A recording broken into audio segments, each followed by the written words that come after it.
Well, good morning to everyone, and welcome to this final session of our fall program. Our speaker today, Juris Pupcenoka, is a near neighbor, in fact. He is an associate professor of political science at Marist College and a fellow at Bard College's Center for Civic Engagement. So we should give him a good welcome to his first visit to Chappaqua in a while, anyway. Today's topic is Muslims, Western misconceptions and realities. I assume there's some criticism in there, so prepare yourselves, and we will all learn a great deal. Juris is ideally equipped to address this topic. His research focuses on understanding how different groups of Muslims in the West mobilize politically and react to conflicts abroad. For this purpose, he has conducted field research in Muslim communities in the United Kingdom, Italy, and the U.S. I could go on at length with further details of your strong professional background and experience, but in the interest of time, I will stop here and simply ask you to join me in welcoming him. Thank you for having me. From my previous conversations with Dick, I understand you've had a few speakers in the recent past come and talk to you about Islam and Muslims and Muslim world. So knowing that, I would like to go a little bit more in depth, and I'm really not going to talk about Islam today. I will talk about Muslims, diasporas, Muslims in Europe and here, and really Muslims on the ground, and talk a little bit more about my research. As opposed to making this into more general talk, I'll go a little bit more specific into my research, since you have had some experiences already and exposure to Islam. So I'll talk today about Western Muslims and conflicts abroad. So my talk really going to focus on diasporas, Muslim diasporas, Muslims, how they are living on the ground, and I will touch on issues of integration and radicalization. So this is what I want to do today. Talk a little bit about some data. I'm a believer in data. I want to project some things. About Muslims in Europe and United States. I'll talk about my own project, which led to this publication of this book, and talk about my key case studies for the book, which are Pakistanis in London and Arab Muslims in Detroit, two very different, predominantly diasporic Muslim communities. And then talk a little bit about broader implications. And as I go through this, we can address a lot of different things related to integration, radicalization, realities of Muslim groups in the United States and Europe, and also relations between non-Muslim groups and Muslim groups. So for this group, the practice is to take questions at the end. Do I understand that correctly? Yes. If someone has burning questions as I go along, please feel free to ask and raise your hand and I'll call on you. So I want to start quickly by talking about emergence of Muslim diasporic communities in Europe and United States. So I'm going to say a few words about Europe, project a fancy graph, do the same thing about United States, and then get into more specific things. So in Europe, really, up until 1950s, 1960s, outside of the Balkans, outside of Turkey, we don't see Muslim population, so very few Muslims, period. And then as a result of post-World War II economic boom in Europe, we see migrants, Muslim migrants coming from nearby Arab countries, and they come to different Western European countries, which are initially 1950s, 1960s, 70s, in need for migrant labor to rebuild, as these areas are experiencing post-World War II economic miracle. Right? So we see end of World War II to 1970s, we see guest workers. This is the reason why we have quite a few Turkish people, or Turkish descent people in Germany and Berlin, many millions now, because they are all initially starting to come to Berlin and also to other areas of West Germany as guest workers. 1980s on, once the migrant route is closed, once the economic labor migrant route is closed, we see people who are coming to Europe for purposes of family reunification. And also 1980s on, we see refugees and asylum seekers.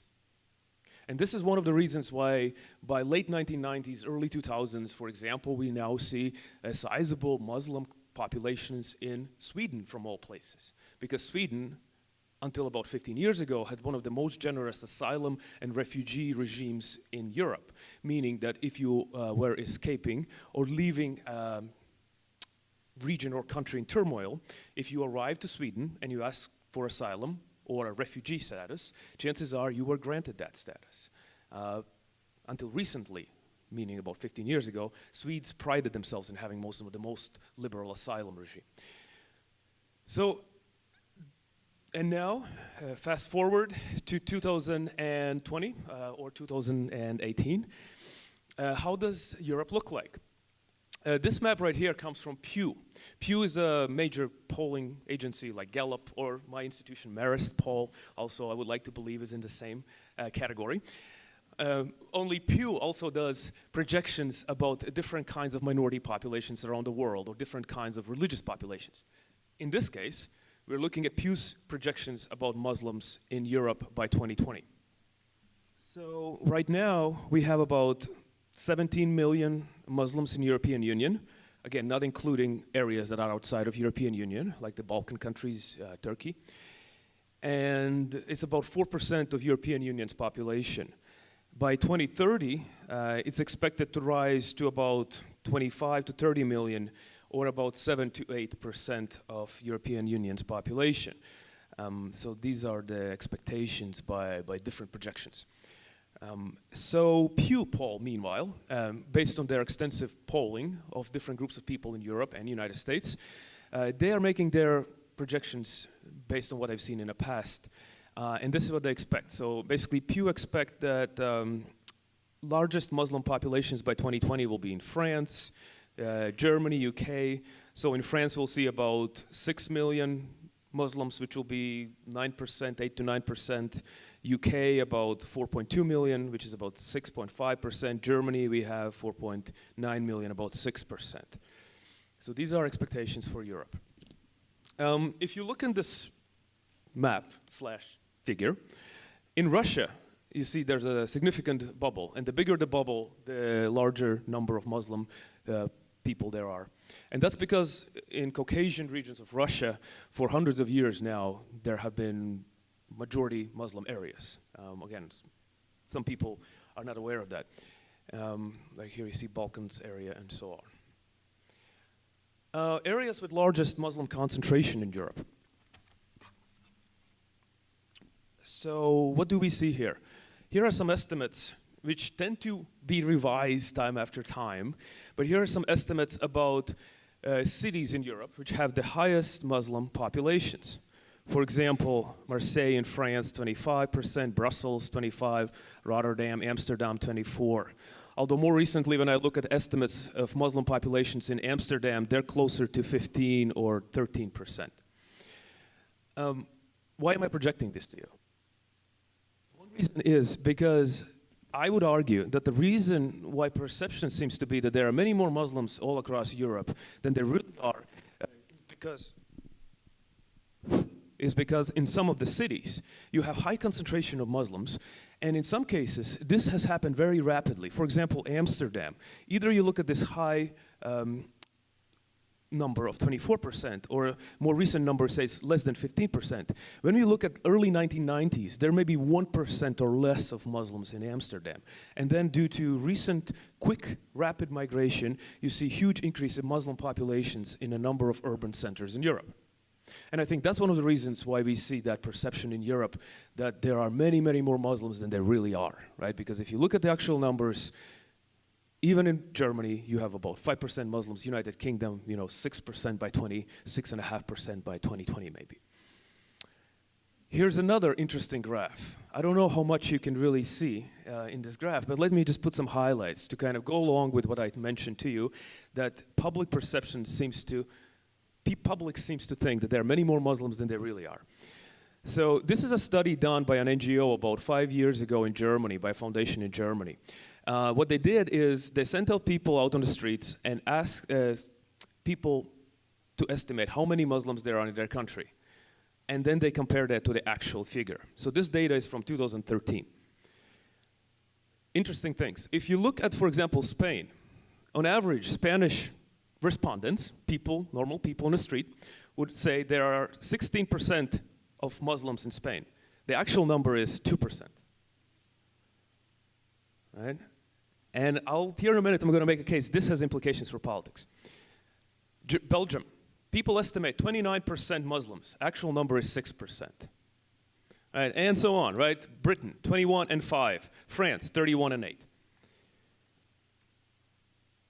And perceptions among some of the voters that there are too many migrants or Muslims or both are driving politics.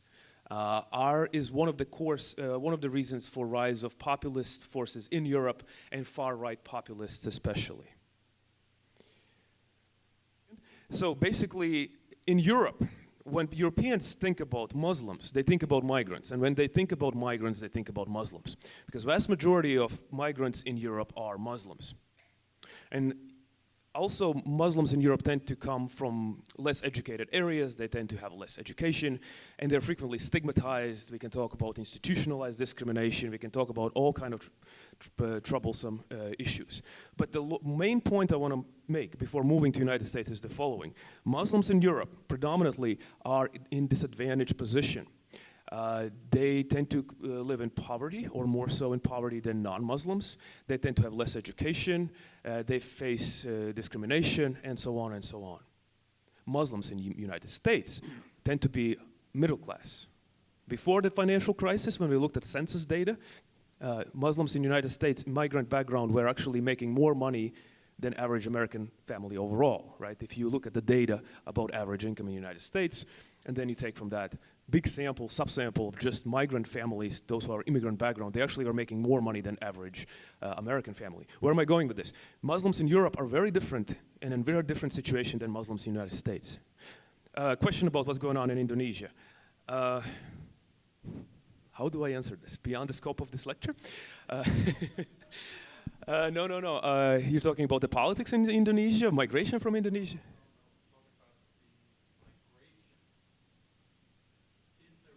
Oh, is there not that much? There hasn't, as far as I know, there hasn't been much migration from Indonesia to Europe or United States.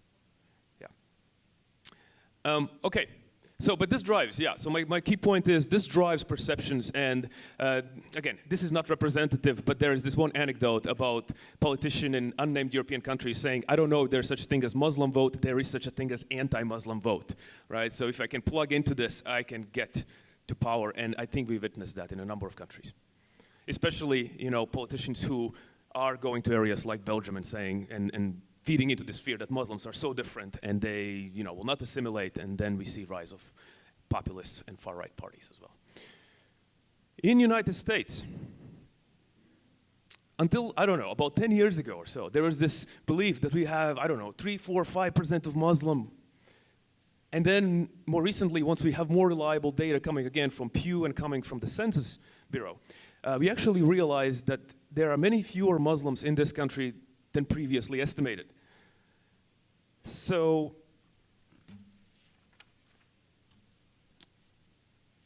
right now, as of 2017, we have about 3.45 million Muslims in the United States, which is about 1.1% of United States population. So many fewer Muslims, and they are more so dispersed all over the country. I'll have another projection, I'll have another map right after this showing the concentration of Muslim populations. So it's estimated by, again, Pew data estimates by 2020, the Muslim population will rise to about 4.1 million, about 1.2% of the United States population. So in the United States, many fewer Muslims. And those who are here tend to be well-educated on average, especially if you look at immigrant background Muslims, which is about 2/3 of American Muslims. About 2/3 of American Muslims are of immigrant background who arrived in 1980s or later.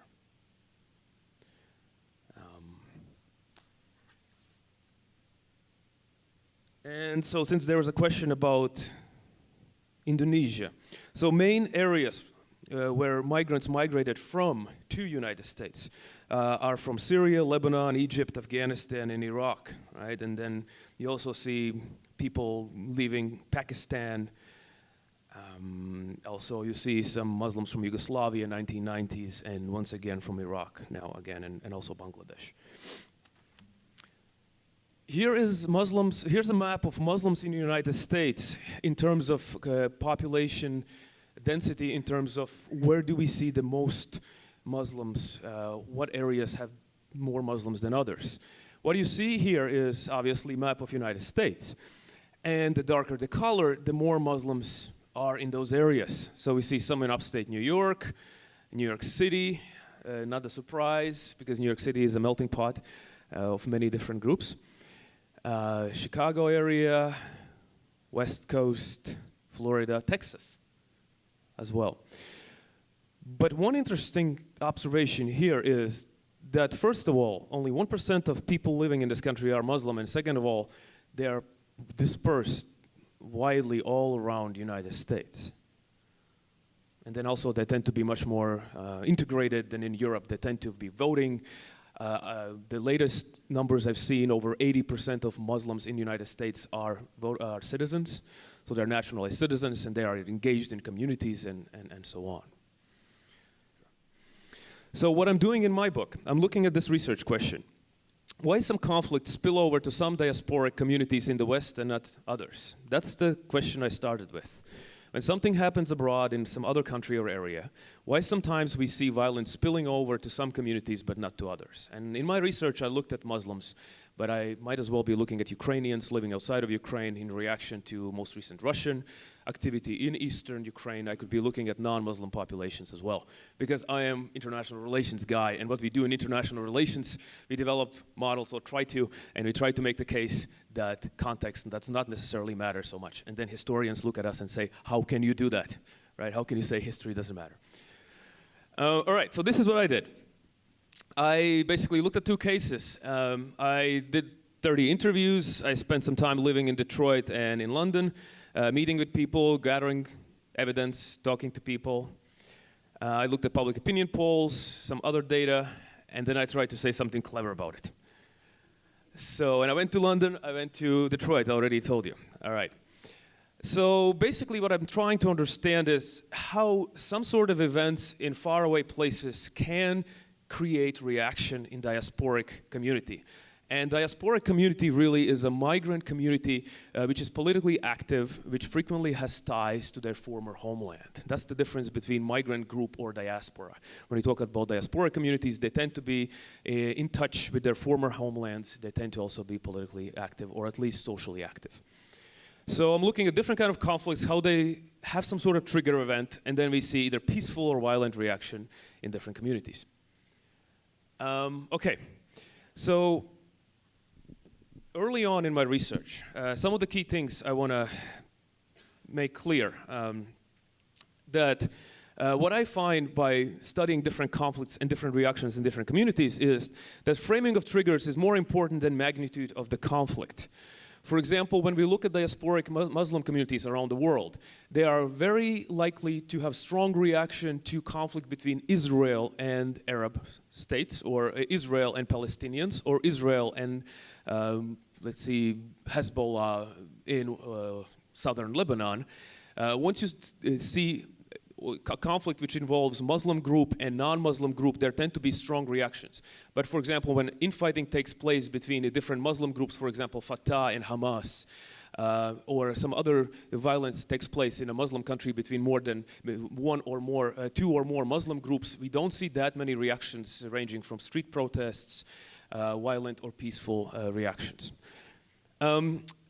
Key things coming out of my research is that ethnic identity is the most important for Muslim groups, and I would like to believe that non-Muslim groups as well, in determining how these different communities react to foreign policy events. For example, Muslim diasporas from Indian subcontinent are likely to care about Kashmir conflict more than anything else. And that's not the case with Arab diasporas, for example, from Yemen. Some of my limited interviews with Shia respondents even mentioned that, again, this is not a representative sample, but a handful of interviews. And some of the respondents said, why is there this obsession with Arab-Israeli conflict, which is really a Sunni issue? So there are all these sectarian divides which influence the way different Arab and Muslim communities react to foreign policy conflicts and events, what they prioritize, what they find important. On domestic issues, religious identity as Muslims, I argue, is more important than ethnic or other cleavages based on the area where these diasporic communities came from. For example, all Muslims, or most Muslims in the United States, would mobilize on their identity as Muslims to counter perceived Islamophobia and policing practices which are perceived to be unfair, or screening practices at airports which are perceived to be unfair, counterterrorism practices which are alleged to be discriminatory. Right? And it doesn't matter, you're Shia, Sunni, Arab, Muslim, perhaps Chaldean Christians will join in as well. Okay, and then really what I'm curious or aiming to answer in my book is why sometimes you see violence in reaction to foreign policy conflicts. For example, there's a conflict in Iraq, then you see some kind of spillover from conflict in terms of violent groups in Europe or in the United States. There's some sort of mobilization or radicalization because of what's going on in Syria or what's going on in Iraq. And I'm trying to see if I could come up with some sort of explanation for it. Why sometimes we see violent acts, as we've seen terrorist acts in London, some of the alleged terrorists who are then captured say, we did this because we see ourselves as fighting British who are involved in Iraq up to 2007, 2008. So basically, I'm trying to explain why we see violent spillovers. And my key explanation is the following. Why have we seen, you know what? I'm going to go to the next level, the next slide, and I'll explain it as I go through my cases. I think that will be easier. So in London, we've seen both. We've seen political mobilization in reaction to Iraq war, and we also seen terrorist attacks. And we've seen street protests, we've seen lobbying activities, we've seen sit-ins, and also terrorist attacks. And my answer, or my question is, why is that the case? Because in Detroit, there really have not been terrorist attacks in reaction to war in Iraq, which is what I'm looking at. And why is that? I look at context and then also characteristics of migrant community themselves, and my explanation is twofold. On one hand, there are certain contextual variables which allow for violent action, and two, there are also certain features of migrant or diaspora community itself. So what do we see in London? Why have we had violent terrorist attacks in reaction to Iraq? One, policies allowing immigration of violent radicals. Up to really 9/11, or maybe London bombings, which came there right after, British government allowed migration of violent dissidents from other countries to United Kingdom. Because thinking up to 9/11 really was that violent dissidents, let's say from Iraq or really from Egypt, which is closer, and there were many of them who wanted to flee to United Kingdom, they are not threat to United Kingdom, and that they would be okay if they come here. And later on, this policy was reversed, and then we see arrests and deportation of some of the violent individuals. So one of my arguments is this: if you have an environment where you already have violent dissidents from abroad, it's more likely you also see terrorist attacks, because eventually they could turn on other Muslim groups or non-Muslim groups or the government. Lack of economic integration, no intensive intergroup ties. When we look at Muslims in United Kingdom and London, we see that many of them live in poverty. Some of them are socially engaged and they belong to different social groups, but by and large they tend to live in poverty, to what a lot of people have actually written about now, that not just poverty but areas and conditions of institutionalized discrimination. And I would say that might play into the fact why some of them are more likely to radicalize. And diaspora community itself. So we've seen presence of violent leaders, radical leaders and groups in London, and they were allowed to operate. There is a notorious story about Finsbury Mosque imam, who in 1990s recruited allegedly over 100 people to fight for various jihadi causes abroad, and government authorities knew about him, but he was really not picked up until after 9/11. And also, we see connections to extremist networks abroad. Right. Once we look at the data which comes out after terrorist plots have been investigated in United Kingdom, what do we see is a lot of them, in fact, perhaps most of them have links to paramilitary groups in Pakistan, Kashmir, what have you, and a movement of violent individuals between areas in Pakistan where they get paramilitary training and back to United Kingdom. So they might be inspired by ISIS or Al-Qaeda ideology or what have you, those who did then commit or try to commit terrorist attacks. But my argument is that the reason why they're able to carry it out is largely because they have paramilitary training. And this is something the British government is aware of, and there have been extra measures taken to do extra screening and so on. For example, in American style, because one thing that we are good at is screening of would-be refugees or asylum seekers. So then I looked at Detroit, and I went to Detroit, and suburb of Dearborn, where you have 30 or more % of Muslim population. Very active neighborhood. Why did I go to Detroit as opposed to Washington or New York? Because Detroit is one area where media frequently turns to when something happens in the Middle East to try to see what is American Muslim community thinking or doing. Because Dearborn, Detroit, they have very active Muslim communities, politically engaged, politically active, and so on. But despite political activism and political parties and groups which are present in the area, there really have been 0 instances of violent radicalization in Dearborn in reaction to Iraq war, right? During, around 2011, 2012, there was an imam caught in a mosque with a gun, but he was like selling some drugs and he was just doing some things more related to crime. This wasn't violent radicalization in reaction to wars abroad, yeah? Oh, that's very interesting. So what is the relationship between Shias and Sunnis in the United States? First of all, like in the Muslim world, there are many more Sunnis than Shias in the United States. Again, with the exception of Dearborn, where it's about 50-50. That is not representative in that sense. Let me say a few things I see in Dearborn. For example, in Dearborn, once we go to, outside of Dearborn in smaller towns by Dearborn, where you don't have many Shias and Sunnis, they sometimes form what they call unity mosques or masjids, where everyone goes to the same masjid because there are just a handful of Muslims in the area and they all go to these unity mosques.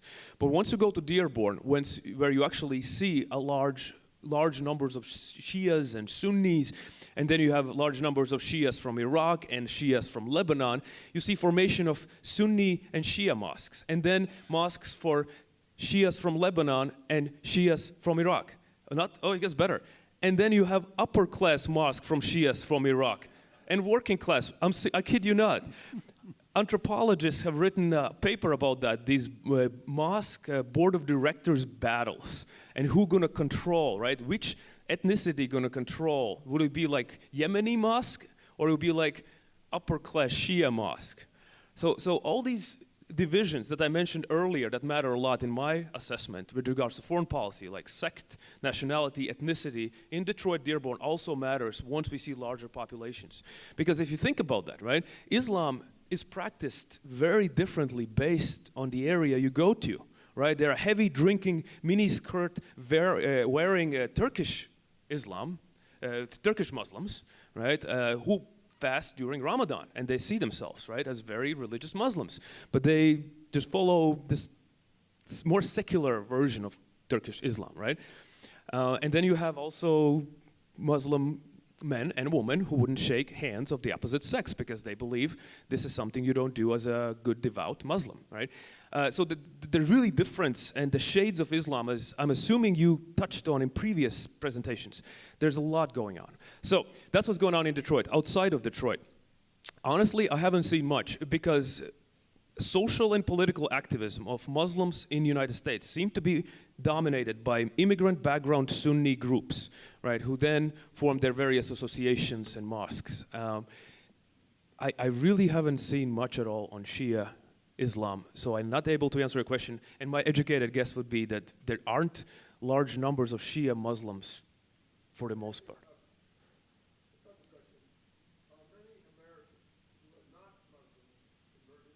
Mm-hmm. The question is, are there many Americans who are not Muslims who are converting? The answer to that is this: we don't know, and there are estimates, but somehow we don't have really reliable data about it. there are numbers thrown around. Is it 50,000? Is it 100,000? I don't know. There are groups which make videos talking about, look, there are people in Texas who are converting, and now we're going to have a lot of Texas Muslims. Well, there are people in Texas who are Muslim, but it's not a trend that people in Texas are converting en masse to Islam, right? Honestly, we have very scarce knowledge about converts, and numbers vary so greatly that I can't give you a good answer, right? For example, if you were my student and I would tell you your grade will be between A and D, how good is that, right? Right? There might be 50,000, there might be 500,000 American Muslims, right, who are converts. I don't know. But my guess is, in the literature, in the studies, people do say the main reason why Americans convert to Islam is because they want to marry a spouse who is a Muslim. Or they have married a spouse who is a Muslim. Yeah. Of course, there are also people who do religion shopping. There are people who truly study Islam and become convinced that Islam is the best religion, and there's all of that. Yeah.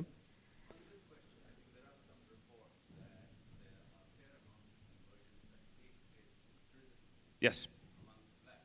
Yes. That is true. But there's a problem with that as well. All right, so the man here mentioned that there are studies which do suggest that there's a fair amount of conversions among black prisoners, African Americans who are in prison. That is true. But the follow-up question is it good or is it bad, right? Once they convert, I don't know if you know what kind of Islam they convert to, right? Because like any religion, Islam can be good or bad influence, right? Some of them might become more pious and clean up their life, and others might convert to more, I don't know, radical forms of Islam, right? That is what we don't know. Right? The government here and in Europe, governments are concerned about these conversions. They say, who are they converting to? What kind of Islam are they converting to? Is it the mainstream Islam? Are they becoming better people? Are they becoming future terrorists, right? That's the fear. And again, I don't know if you have good data. There are some reports. Killian Foundation in the United Kingdom have done some studies on it. But just a few words about Detroit. So in Detroit, by and large, a very active community, a lot of reactions to foreign policy events. For example, when something happens in Israel and Lebanon, we see people in streets. They do campaigns, they do events, they do sit-ins. With regards to Iraq war, no radicalization, or at least no instances of violent radicalization where there would be a man or a woman from Detroit involved in doing a violent terrorist attack, or B, somebody captured planning one, as far as I know, right?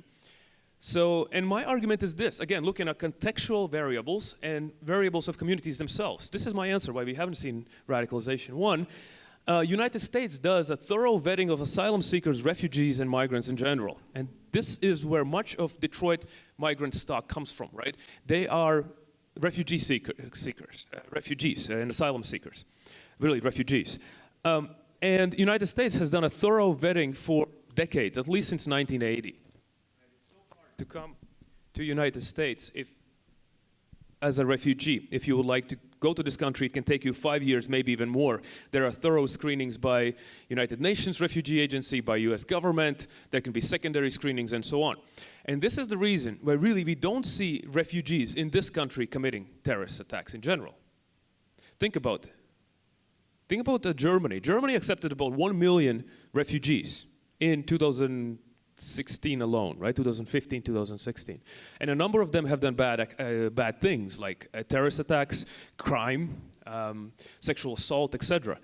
But Germany literally took over 1 million refugees who just walked into Germany with very little screening, right?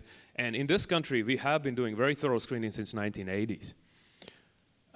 Two, there is economic deprivation in Detroit, where we do see migrants, Muslim diasporic communities living usually in conditions of poverty. However, there is also close intergroup ties between Muslims and non-Muslims, between Muslims and local law enforcement agency and local government officials. There seems to be some sort of trust from the bottom up. There is so-called Bridges program, which was started by an Arab lobby group or some sort of rights group in Detroit years ago. And that Bridges program basically brings together on a regular basis people from Muslim community, FBI, law enforcement, and they all sit around the table and they talk about their issues. And there are these repeat meetings, and they seem to be working in terms of building trust. There are special programs in mosques, some of the bigger mosques in Detroit, to bring in non-Muslims to educate them about Islam. For example, the upper class Shia mosque, right, in Dearborn, they even do special training programs. They used to do them, I don't know if they still do, for American soldiers who would go to Iraq. They would, they could come in and they give them like a primer about Islam and what does it mean to go to Iraq and what would you encounter there. So all these extensive intergroup ties, right? And I built on a work of a guy by the name of Varshni who observed something similar in India. And his question was this: why do we see some cities in India where we see riots between Hindus and Muslims? And in other cities, there are no riots, regardless what happens. And his key finding was the Hindu cities where there are no riots after something bad that happens, either within the city or somewhere else, or rumors spread, is because if there are intergroup ties between Muslims and non-Muslims, that helps to quell rumors and bad things. And something similar we see also in Detroit.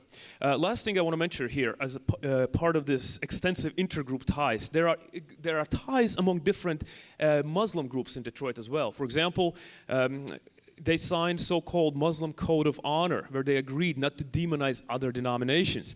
Because like Christian groups sometimes do, they like to pick on each other. Different Muslim sects do the same. So now they signed a Muslim Code of Honor saying in our prayers, on Friday and Jummah, we're not going to demonize Sunnis or Shias or those who are not with us, right? So there's all these attempts to work together. And the diasporic community itself in Detroit. We see moderate leaders by and large. We don't see extremists or fringe groups in Detroit to the same level we have seen them in London. And there are no ties that I can identify between individuals living in Detroit, Dearborn, and extremist networks abroad. And my argument is simply that's the reason why they can have, in Detroit, we can have very engaged activism, but no political violence. A quick conclusion. So, divisions within diasporic Muslim communities are important. I would argue they really matter in terms of what political activism will get and how they're going to interact with each other. And they also matter in terms of will we have peaceful or violent protest politics. So preventing reactive conflict spillover. So how can we prevent, if someone were to ask me how to prevent violence in reaction to conflicts abroad, terrorist attacks, violent protests, etc., immigration policy and thorough vetting. I know, I might not win friends in this room, but thorough vetting in a sense like United States already has been doing for refugees and asylum seekers from at least 1980s on. That is working. That's why we don't see in this country refugees committing terrorist attacks. Radical extremist networks abroad. This is something that would-be immigrants need to be checked against and vetted against. Intergroup ties are important. They alleviate effects of economic deprivation, as we see in Detroit, where we see Muslim communities living in conditions of economic disadvantage, economic deprivation, but we also see that trust among these impoverished communities in government in the United States is rather high, and we see a lot of ties between Muslim communities and local law enforcement and also government officials, and all of that alleviates effects of economic deprivation and can lead to integration and prevent violent radicalization or radicalization in general. And then to preventing homeland radicalization, because really when we talk about would-be terrorist acts in this country or in Europe, in most cases these are people who either grew up in Europe or here, or these are people who've been living here for long periods of time. Usually would-be terrorists are not individuals who come from abroad. To prevent homegrown radicalization, it helps to build institutional ties between the government, law enforcement, and Muslim communities, like the Bridges program I mentioned. Also, proper Islamic education seems to be important because mainstream Islam denounces violence. Mainstream Islam would say that terrorism is not justified. And what some studies seem to suggest is the problem is when young men or women who come from Islamic background, their parents or grandparents might be Muslims, but they don't know much about their faith. They might be culturally Muslim. Then they have a troubled youth, and then at some point they might go to prison, or they may run into somebody who preaches violent Islam, and these vulnerable young people, not knowing better, then start to believing that violent Islam is what Islam is about, that violent forms of bastardized Islam is what Islam is about, and then they might turn to that. I had discussion about that with a criminology professor friend of mine, and she basically told me this reminds me a lot to gang recruitment. Right? How do people are recruited in gangs? They live in poverty. They maybe do drugs. They don't see much going for them, and they run into gang recruiter. In fact, in some places, suggestions have been made that we might be able to use methods that we used against gangs, for example, on the West Coast in 1980s or so, to tackle violent extremism in some Muslim communities, perhaps. Let me say another thing before concluding. We also should really be worrying about non-Muslim extremists and violence, because really, by far, we see far more violence and violent extremism in non-Muslim community in this country, right? Far-right militias and gangs, but really far-right militias, and somehow the focus has been on Islamic terrorism or terrorism by Muslims. But there's been a lot of violent activities by white dudes, so who are not Muslim. Okay, I'll conclude on this. Yeah. Okay. Let's. Can we switch now to our normal method of passing a microphone around for people to ask questions? Meanwhile, I will ask the first question. You have talked a good deal about data as if we're talking about the current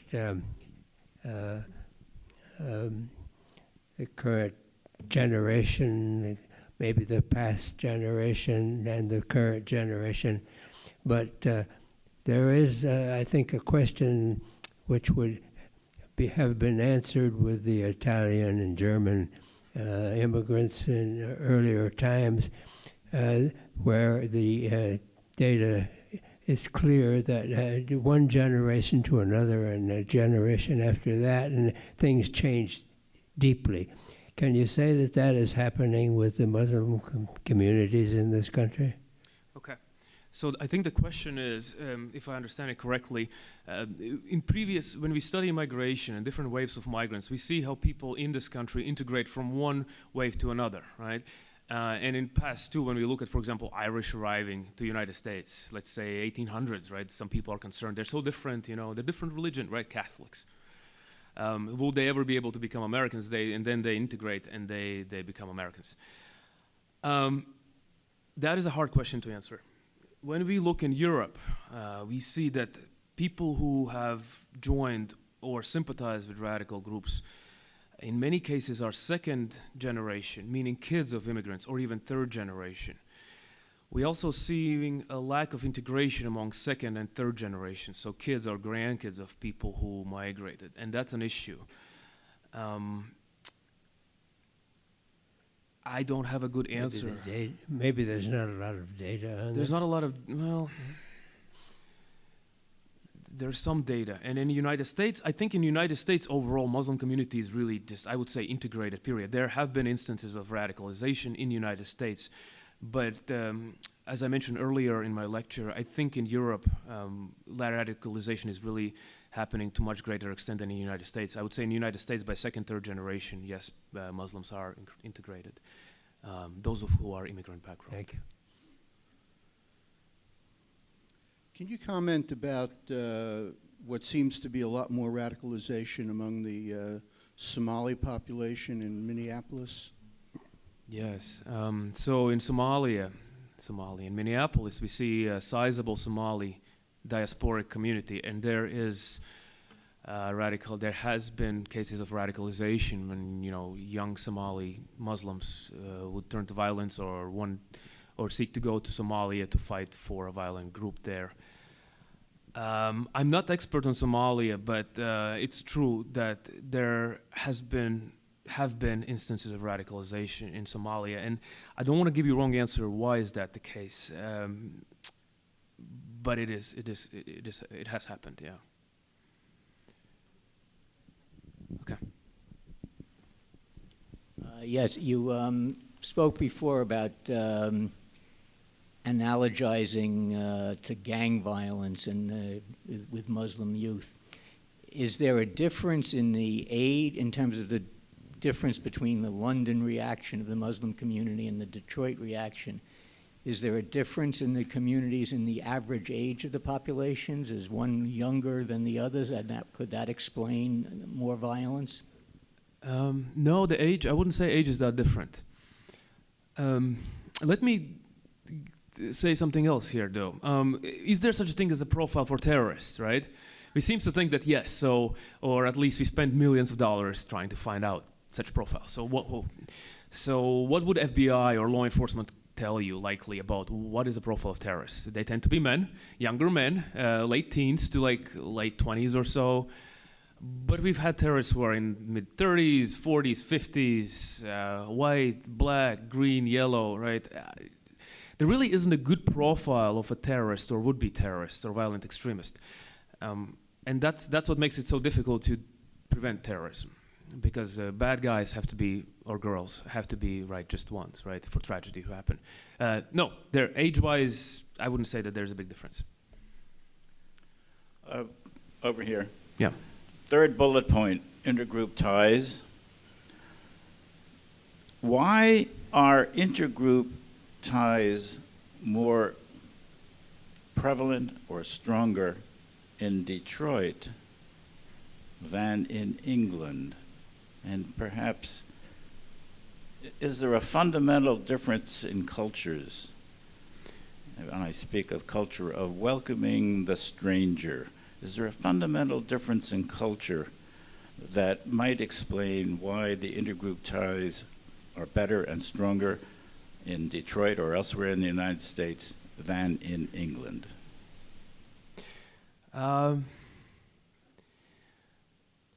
That could be one answer. That could be one answer. Because intergroup ties are stronger in Detroit because of the impact of American culture. Yeah. Maybe that could be an answer. Also, the fact that there's just more trust, I guess, and there are more initiatives grounds up in Detroit. And in London, there just seems to be larger distrust in various diasporic Muslim communities in terms of relations between the government and these communities. In Detroit, you see more bottom-down approaches to build these intergroup ties. And in London, there's more bottom-down distrust, and then we see government top-down are trying to come up with initiatives, and they don't seem to have the same effect. Yeah. Mm-hmm. My question is, in your opinion, what determines the attitudes and concerns towards Muslims generally? And I'd throw in a few main points, and maybe you agree with them, that perhaps 9/11 was a big determining factor in creating an image, and perhaps the growth rate of the Muslim population may be another factor, and again, not knowing enough about Islam. So these are suggestions, but I'd like your views. Okay. So the question is about attitudes and concerns towards Muslims generally. There are a couple things. Let's look at the United States, right? So data I presented a minute ago suggested that 1%, roughly 1% of United States population are Muslim. So that basically says what? There are very few Muslims in this country. So since there are very few Muslims in this country, average American is likely to know very little about Islam, because why would one, right? There are so few Muslims. So then, if you know very little about Islam, how do you learn or how do you know about Muslim populations? News, right? And news tend to be very, very negative in terms of coverage of Muslims, period, right? And then you don't know much about Islam already. You watch the news, regardless, is it MSNBC or Fox News? You'll see bad things about Muslims, and I think that eventually forms your opinion, right? There are Muslim groups in this country which suggest, what could be done to battle negative impressions of Muslims, which are, misrepresentative in many cases, or probably most of the cases. And one of the suggestions is just, make a Muslim friend, right? Or have a Muslim person come and talk to your group about either issues or concerns that Muslims face, or, just make sure that you know no actual Muslim, except of Muslims, for those Muslims you see on TV who tend to be ones who committed some crime or done bad thing. In Europe, I think one reason why we have a lot of anti-Muslim attitudes is because there is a huge growth in Muslim migration, and this thing between Muslims and migrants, and some people like Cesari, who is the grandmother of Muslim studies in the West. She doesn't like that term, but I've heard her being called that at the conferences. So she makes this connection between Muslims in Europe, migrants, and then poverty, bad things, and stigma, right? All of that is kind of like linked together. So what else? There's perception that Muslims are so different culturally or religious ways, or in ways they act, that they can never become Americans or Europeans. And this is nothing new. This is something we also experience with other groups. Think about how Irish were perceived and treated when they were migrating to the United States, as recent as late 1800s, right? They were seen as inferior, problems with their character. I can just go on and on and on, right? There are plenty of studies about that, and eventually they integrated. So I would like to believe something similar will happen with Muslim populations. The only caveat I have is observation about the second and third generation. Especially in Europe, we're seeing that second and third generations are still not integrated in many areas, and that's worrisome. I have a question. Yeah. Your presentation seems to dwell on the negative aspects and Yeah. the radicalization of Muslims. There are certain instances in this world, like Sadiq Khan in London, who's the mayor of London. Yeah. You have in the recent midterm elections some women, female Muslims, who are now in the Congress wearing headscarves.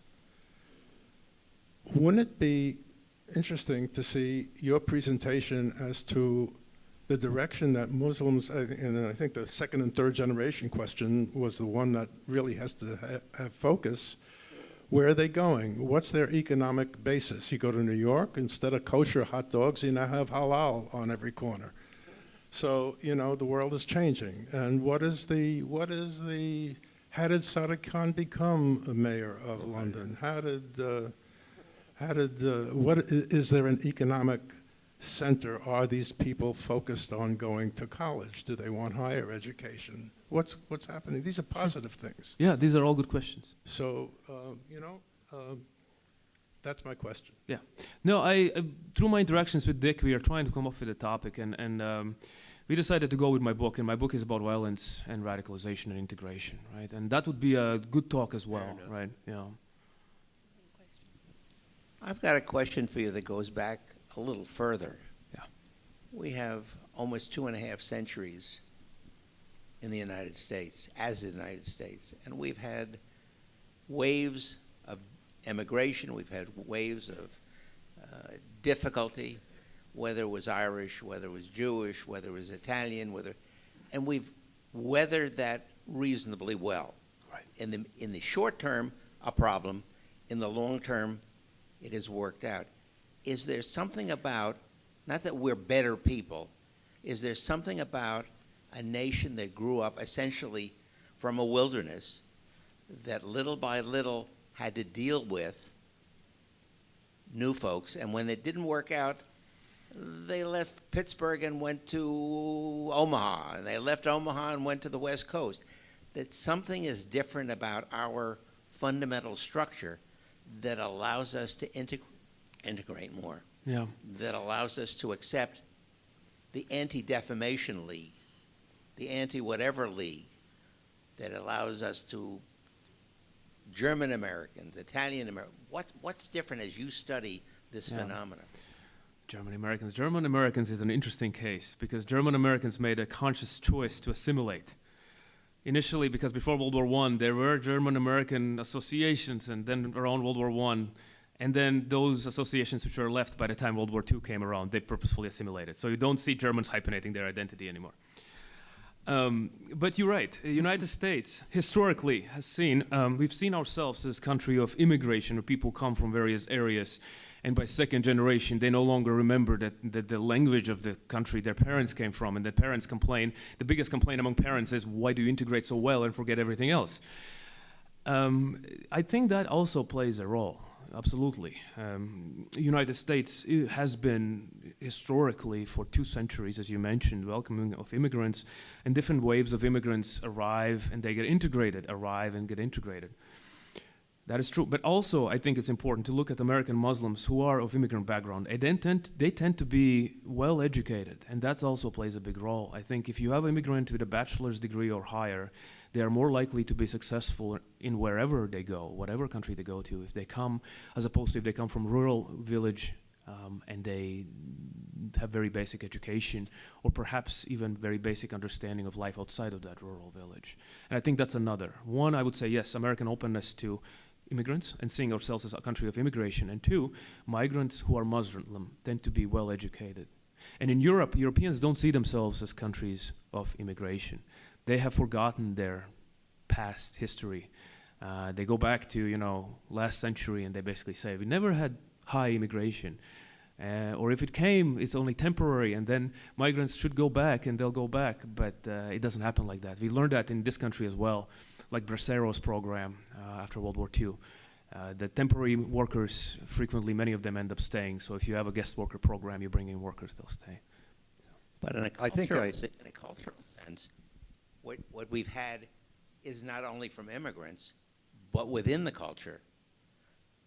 If all you see is what's on PBS on the dramatic side, I mean, to get into the middle class or the upper class, even among Englishmen, or among Irish, or among Germans, or among Swiss, was a challenge, is a challenge.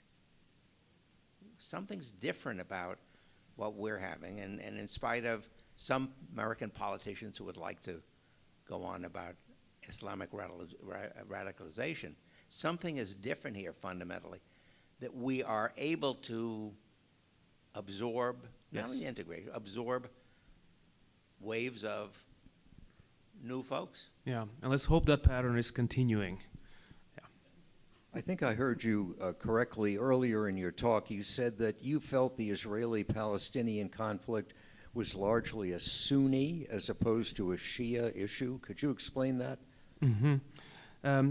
I was referring to some of the field interviews I had with Shia respondents, and this is not representative sample. Some of the Shia respondents mentioned that Israeli-Palestinian conflict is really a Sunni issue, so they don't care much about it. Okay, well, the question is, why would that be, in your perception of the differences between the two? Because Palestinians are Sunni predominantly. They're virtually all Sunnis? Yeah. Okay. Yeah. But it gets complicated.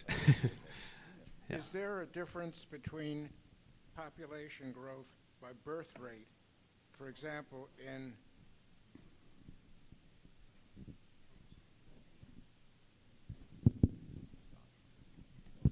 is there a difference between birth rates and population in general, say in France, where there will be a significant change and rise in the Muslim population, which will affect political and social issues in France perhaps in a different way, particularly if there is a great disparity in the future?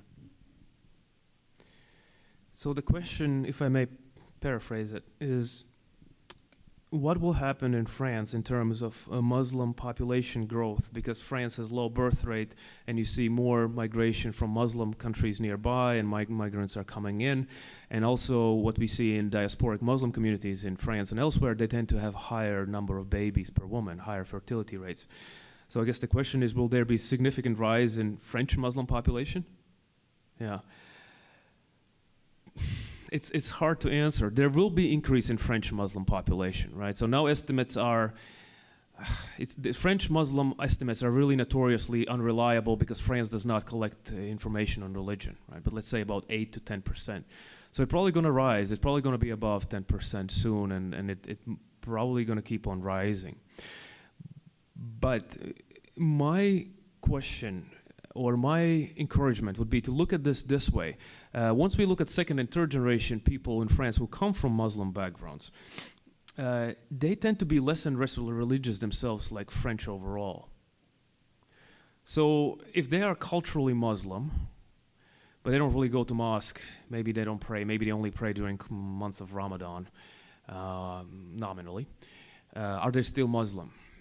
These are the questions to ask. And one thing about Islam in Europe in general is this.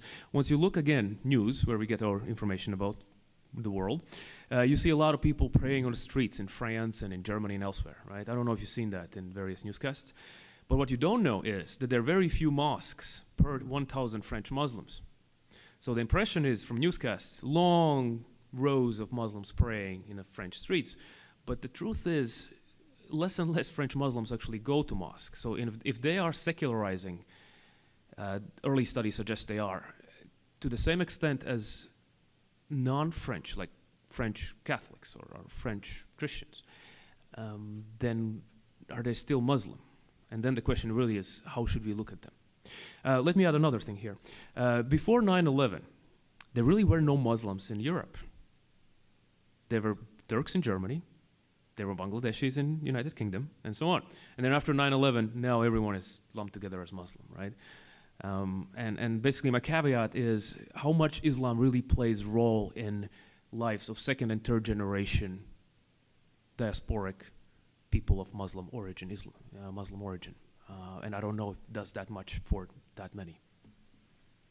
I'd like to add to your recent comments on the French. What has amazed me recently is the following, that 6 or 7 or 8 years ago, the Arab population, the Muslim population, who in Paris, for example, is outside the ring road of Paris, and they're put in high-rise, poverty-stricken areas and forgotten about. And when they did riot 7 or 8 years ago, the President Sarkozy sent in water cannons and everything else to drive them back, and France really then forgot about them again. But recently, as you've seen on the news, there is a white population from the countryside that has been rioting, and they've done that now for 3 weekends in a row, and they're breaking windows on the Champs-Élysées and everything else. And the government has now decided that they're going to, in some way or another, meet the requirements of this recent white French from years ago population from the outside of Paris. Forgetting that 7 or 8 years ago, these other people tried the same thing, and the response to them was put them down and forget about them. So I think in many ways France is asking for its own problems by isolating these people, not only by religion, but of course by most of them, a slightly different color. And when I travel in France, as I do, and I go into the subways, I am never questioned by the security forces in the subways, but anyone with a slightly different color than mine is certainly stopped and asked a number of things. So what I'm saying on the one hand is the government treatment towards the Arabs and the Muslim population is so different and against, I think, the assimilation of these people into France. And now look at what's going on with that other population and the government's response. That's very eloquently said.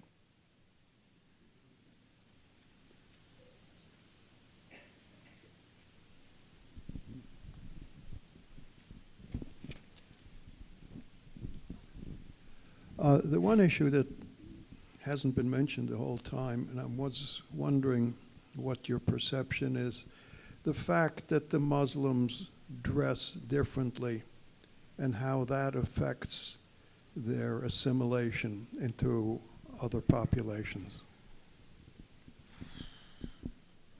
So the question is about Muslims dressing differently and that affecting their integration. I'm not sure if that's the case.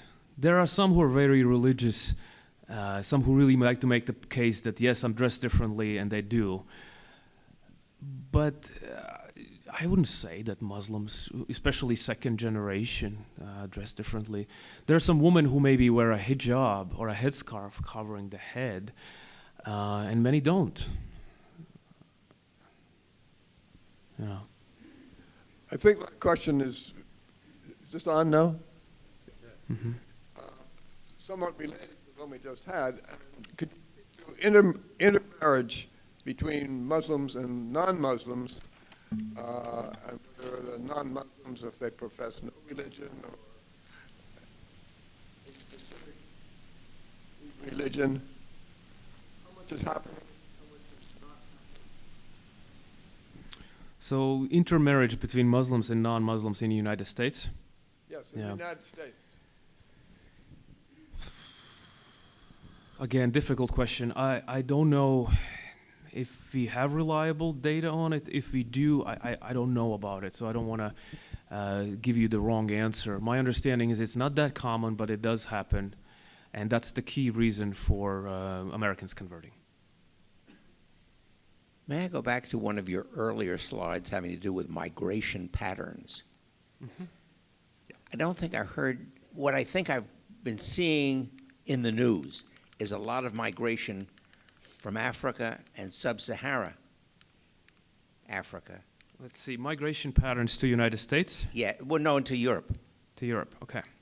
Hold on, yeah. Question really is much of what we hear about of the African migration into Europe have a Muslim content to that, or are these people of very different kind of backgrounds? Are you talking about Africans migrating to Europe, Yes. or Arabs from North Africa? Well, both of them. All we know is we see boatloads, Okay. rubber raft loads of people coming across, some of which are from North Africa. From but North Africa. Much of them from South Africa, or South Sahara Africa, coming into. Is much of that having a Muslim content, or are these non-Muslims that we're seeing? There's no discrimination in the news about who it is that's coming across. So the question is basically about most recent refugee flows, I think, right, to Europe via boats from Tunisia or other places. So many of these migrants come still from Syria to lesser extent now, and Arab world. So they are predominantly Muslim. There are also some who come from sub-Saharan Africa, but they are not majority. Talks about mass migration from sub-Saharan Africa have been there for decades, I think, and it hasn't happened yet. You see more and more people migrating, but still these refugee flows predominantly are Arab Muslims from North Africa and Middle East. Yeah. Can you comment about the reasons for migration? Because I think there's been a shift, and the reasons which may have been economic in the past, there is a larger shift towards people who have been displaced in their own countries, and there are more asylum seekers, and there are forced immigrations because of maybe our foreign policy and the fact that we've been part of destroying places like Libya and other places, and Iraq and Syria, and so that's the reason people have not come from Indonesia, where there isn't the sort of issue. Yeah, well, there are a couple answers. The question was basically about perception that migration flows to Europe and maybe United States as well are changing, and now we mostly see refugees and asylum seekers as opposed to economic migrants. Again, so refugee is somebody who is escaping war or some kind of calamity at home, and asylum seeker is somebody who's escaping political or religious or some sort of prosecution. Well, one reason why we see so many refugees going to Europe is because Europe over the last 30 years has become what we call in migration studies fortress Europe, meaning it's almost impossible to migrate to Europe otherwise unless you come as a refugee or asylum seeker. So that's one reason. Two, yes, there are uprisings in the Middle East, and they are pushing people out of the country. You all seen and heard what's happening in Syria, and it's a tragedy, and we have millions and millions of people displaced outside and inside of Syria, and millions of them are also seeking refuge elsewhere. That is true. To the United States, still, vast majority of Muslims who are migrating are not refugees. They are economic migrants, laborers. United States does not accept that many migrants, that many refugees to start out with, and the ones that are accepted are thoroughly vetted. How many were accepted last year? How many refugees did we accept? Anyone knows? About like 40,000, 50,000. Yeah. So how many of those were? Oh, those are refugees. 40 to 50,000 refugees. Central America. Well, Central America, these would not be refugees. They wouldn't qualify. They would be asylum seekers, or really, many of them are economic migrants. Yes, they are. Yeah. And then just to give you an idea, through legal grounds, for last couple decades, United States roughly has been accepting 1 million permanent residents on basis of labor mainly. So 1 million permanent residents, green card holders, as opposed to 40, 50,000 refugees. So just to give you an idea, a lot of commotion about refugees. We have not been accepting that many refugees. I'd like to ask you, one question I have about France. And I'm wondering to what extent there's a feeling against Muslims versus a feeling of non-religion versus religion. Because, I mean, the French, as you know, from the time of the Revolution, when they realized that they were being pretty much as badly ripped off by the Catholic Church as they were by the aristocracy, has not been a terribly religious country. And I'm wondering to what extent, they're reacting against a group coming in, identifying themselves by a religion. Yeah, that is also, I think, a really good observation. France is proud to be staunchly secular, separation between religion and state, religion and politics, religion and social life. Muslim populations do tend to be more religious. Could there be clash? Could there be problem because of that? Or could there be tensions because of that? I think so. The answer is yes. Yeah.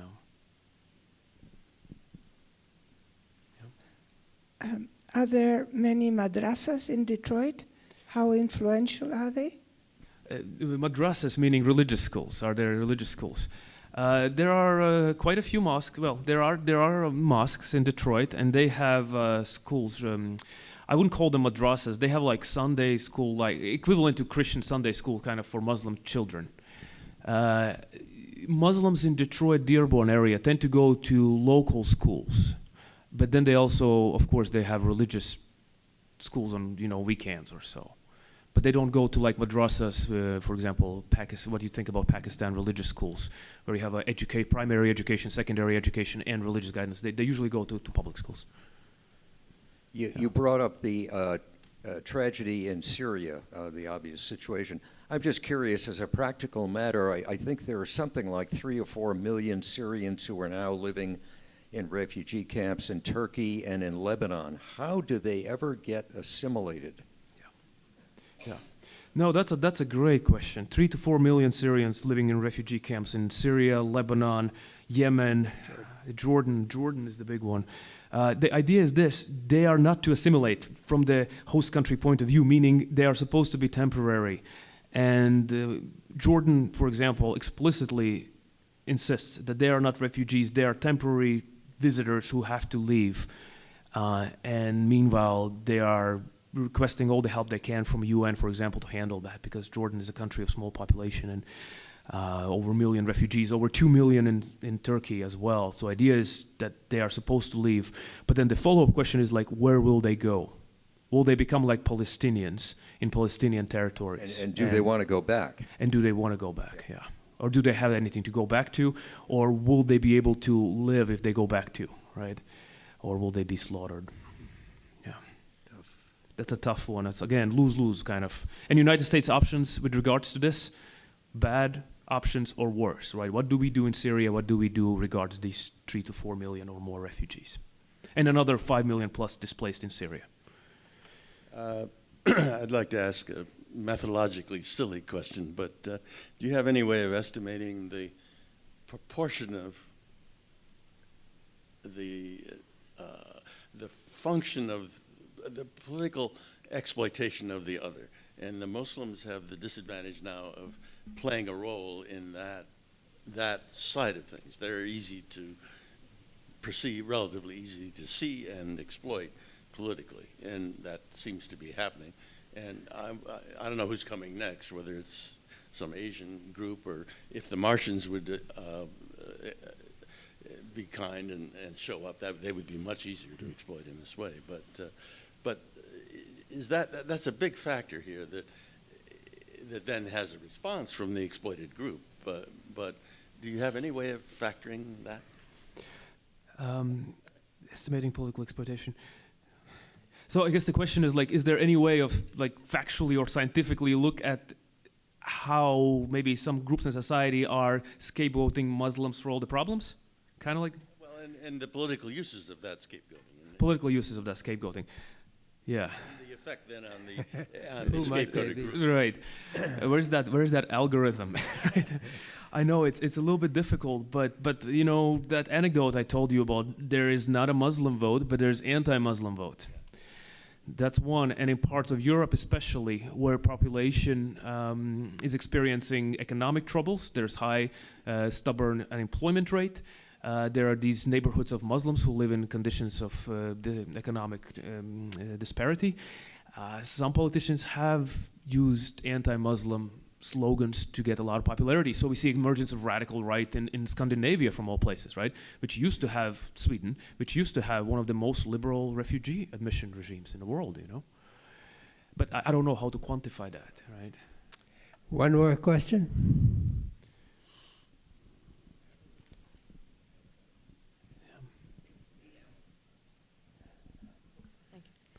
Is there much tension between black Muslims and Caucasian Muslims? And what is the reaction of foreign Muslims in the United States to the American homegrown black Muslims like Elijah Muhammad's group and so on? Oh, excellent question. So that's the last question? You won the question prize. That's really good.